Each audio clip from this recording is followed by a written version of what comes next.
Cet ouvrage de notre collection, bibliothèque, Soleil Lune en astrologie, est paru au milieu des années 50 au sein du Centre d'astrologie, dans sa section psychologique. Et c'était plus ou moins réuni par André Barbeau. C'était à la même époque, d'ailleurs un peu avant, que il a publié aux éditions du Seuil la collection Zodiac avec toute une équipe également.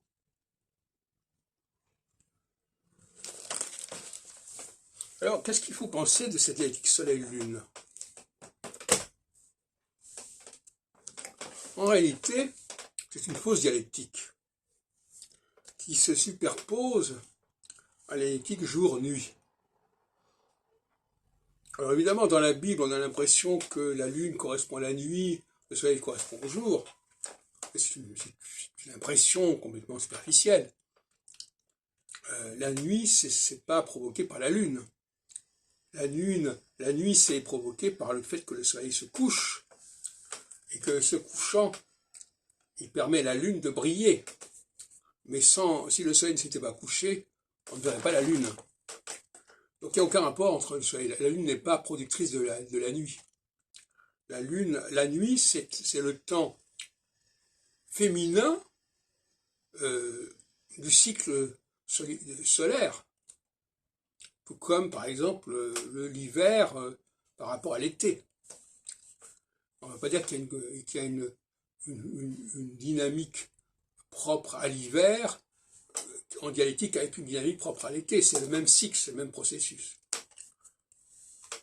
Et là, on voit déjà le ver dans le fruit, si on peut dire.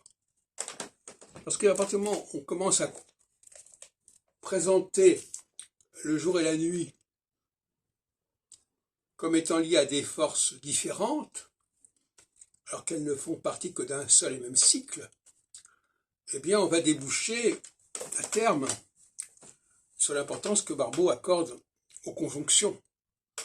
Justement, en 1953, il parlait beaucoup de la conjonction Saturne-Neptune, qui sera mise en rapport par lui avec la mort de Staline.